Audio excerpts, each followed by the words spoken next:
Surabaya Mengaji. Yuk, dukung dakwah Surabaya Mengaji.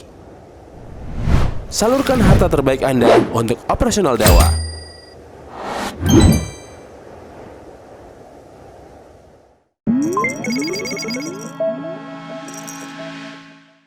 Demikian pula kalau kita melihat kisah dari Ashabul Ukhdud, yaitu kisah yang Allah Subhanahu wa taala sebutkan di dalam awal-awal surat Al-Buruj. Di dalam surat Al-Buruj. Surat Al-Buruj juz ke berapa, Pak? Juz 30 atau 31? Juz 30. Allah Subhanahu wa taala menjelaskan di dalam surat tersebut, di awal-awal surat Al-Buruj, mengenai kisah Ashabul Ukhdud. Yang mana kisah singkatnya adalah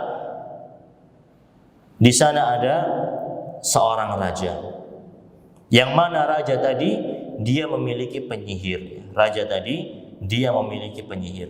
Namun penyihirnya ini adalah penyihir yang sudah tua, sudah mau pensiun. Akhirnya penyihir tadi pun berkata kepada sang raja, "Wahai raja, sesungguhnya saya sudah tua. Saya butuh untuk memiliki kader. Tolong diutus dari rakyatmu seorang yang bisa meneruskan apa yang telah aku ketahui ini dari ilmu sihir." Maka akhirnya sang raja tadi pun mengutus seorang pemuda.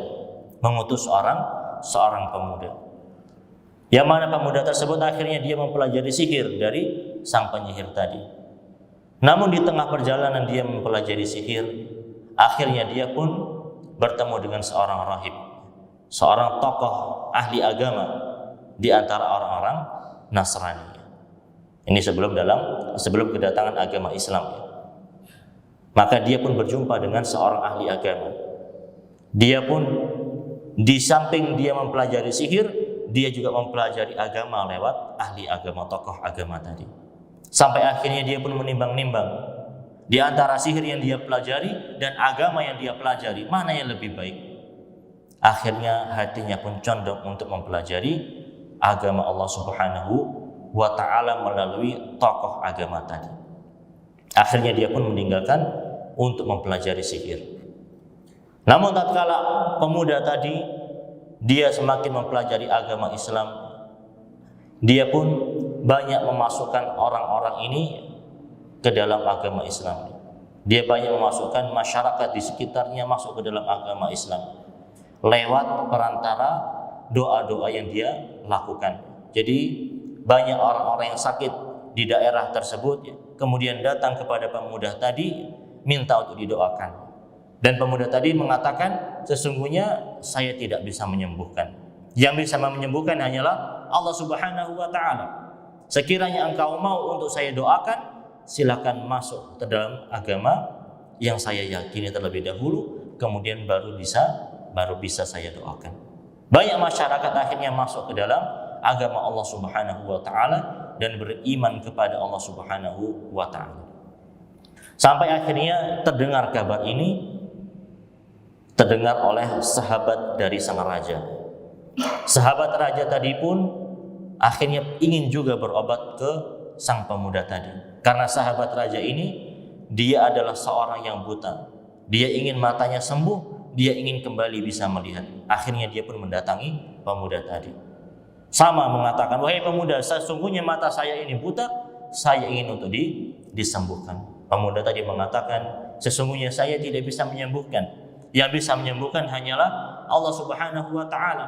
Sekiranya engkau mau saya doakan, maka silakan yakini bahwasanya Allah adalah zat yang menyembuhkan. Silakan beriman kepada Allah Subhanahu wa ta'ala." Maka sahabat raja tadi ini, Pak, akhirnya dia pun beriman kepada Allah Subhanahu wa ta'ala. Kemudian didoakan dan alhamdulillah sahabat dari raja ini pun sembuh. Dia bisa kembali melihat. Kemudian sahabat raja tadi ini dia pergi kepada sang raja melaporkan, "Alhamdulillah ya, sekarang saya bisa kembali melihat." Kemudian sang raja kaget, "Siapa yang bisa menyembuhkanmu? Bukankah dahulu engkau adalah orang yang buta?"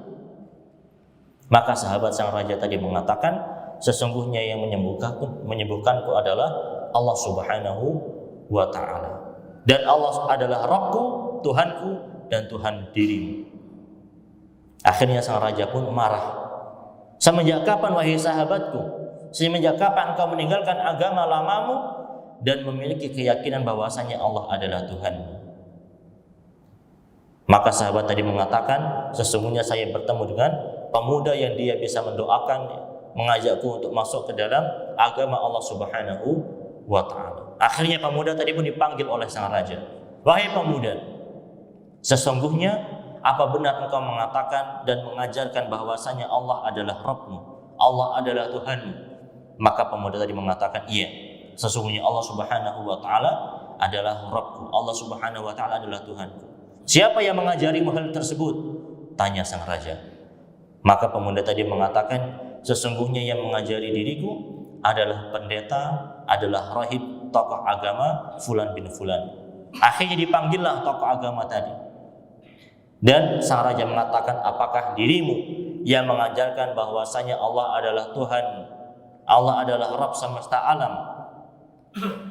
Tokoh agama tersebut yang mengatakan, iya, saya mengajarkan kepada masyarakat, kepada pemuda tadi, kepada orang-orang di sekitar bahwasanya Allah adalah Rabb semesta alam, Allah adalah Tuhan semesta alam. Akhirnya sang raja semakin marah, sehingga pendeta tadi pun dibunuh.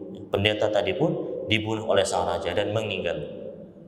Kemudian sahabatnya yang tadi sembuh masuk ke dalam agama Allah Subhanahu wa ta'ala juga diminta, silakan kembali kepada agama lama kamu.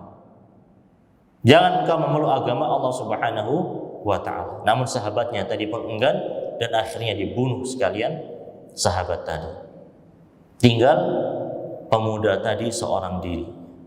Maka sang raja memberikan perintah khusus kepada pemuda tadi, kepada pasukannya, silakan bawa pemuda tadi ke atas gunung dan bunuh pemuda tadi apabila dia tidak beriman kepada agama resmi dari kerajaan kita. Akhirnya dibawa pemuda tadi ke atas gunung. Namun Allah Subhanahu wa ta'ala menjadikan gunung itu bergetar sehingga para pasukan dari sang raja tersebut berjatuhan dari gunung tersebut, dan pemuda tadi dia selamat dari ancaman pembunuhan. Namun pemuda tadi akhirnya pun datang kembali kepada sang raja. Wahai raja, sesungguhnya Allah telah menyelamatkan diriku dari ancaman pembunuhan yang telah engkau lakukan. Akhirnya sang raja semakin marah, menyebut-nyebut Allah di hadapannya. Dan akhirnya dia pun menyeru pasukannya, wahai pasukan, sesungguhnya tangkap pemuda ini dan bunuh dia, bawa dia ke tengah lautan. Kemudian Allah Subhanahu wa ta'ala kembali menyelamatkan pemuda tadi sehingga dia pun bisa selamat, sementara pasukan sang raja tenggelam di dalam lautan. Akhirnya kemudian pemuda tersebut kembali menemui sang raja. Wahai sang raja, alhamdulillah Allah telah menyelamatkan diriku dari ancaman pembunuhan yang telah engkau lakukan. Akhirnya pemuda tadi mengatakan, wahai raja, sesungguhnya engkau bisa membunuh diriku, namun dengan satu syarat. Rajanya tadi penasaran. Apa syarat tersebut? Pemuda tadi mengatakan, engkau bisa membunuhku dengan cara engkau mengumpulkan seluruh rakyatmu. Kemudian engkau menyalibku di tiang ini dan engkau memanahku. Namun sebelum engkau memanahku, engkau mengucapkan Bismillahirrahmanirrahim dengan menyebut nama Allah, Tuhan dari pemuda ini. Apabila engkau melakukan itu semua, niscaya engkau akan bisa membunuhku. Akhirnya benar, Pak. Sang raja tadi mengumpulkan seluruh rakyatnya. Pemuda tersebut dipasung, disalib, dan dia akan dipanah. Sebelum dipanah, orang yang memanah tadi mengatakan Bismillahirrahmanirrahim dengan menyebut nama Allah, Rabb, Tuhan dari pemuda ini. Dipanah dan pemuda tersebut akhirnya meninggal. Melihat kejadian ini, akhirnya masyarakat yang ada dan melihat ketika itu tambah beriman kepada Allah Subhanahu wa ta'ala.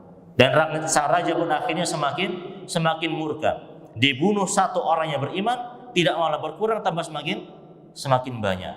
Masyarakat yang lain akhirnya semakin terpengaruh, semakin masuk dalam agama Islam. Akhirnya sang raja marah dan memerintahkan pasukannya untuk membuat parit yang besar. Di dalamnya diisi kayu bakar dan dinyalakan api. Dan sang rajanya memberikan ultimatum kepada rakyatnya. Wahai rakyatku, apabila kalian tidak mau meninggalkan agama Allah, apabila kalian tidak mau kembali ke dalam agama kalian yang dahulu, niscaya kalian akan saya lemparkan ke dalam parit ini. Maka mereka, orang-orang yang beriman, ketika itu lebih memilih untuk masuk ke dalam parit yang berisi api. Mereka lebih memilih untuk dilemparkan ke dalam panasnya api dunia daripada mereka memilih dilemparkan ke dalam panasnya api neraka, api akhirat. Inilah ma'asyiral muslimin rahimani wa rahimakumullah, kisah yang terjadi di umat-umat sebelum Nabi Muhammad SAW. Demikian pula kisah yang terjadi ketika Nabi Muhammad SAW hidup di antara para sahabat, dan demikian pula masih sampai hari ini banyak kita jumpai orang-orang yang ketika dia masuk ke dalam agama Islam, dia semakin yakin terhadap keyakinannya. Dia semakin tahu bahwasanya Islam adalah agama yang benar. Dia semakin mengetahui bahwasanya Islam adalah agama yang indah, dan dia semakin mengetahui bahwasanya Islam adalah agama yang hak.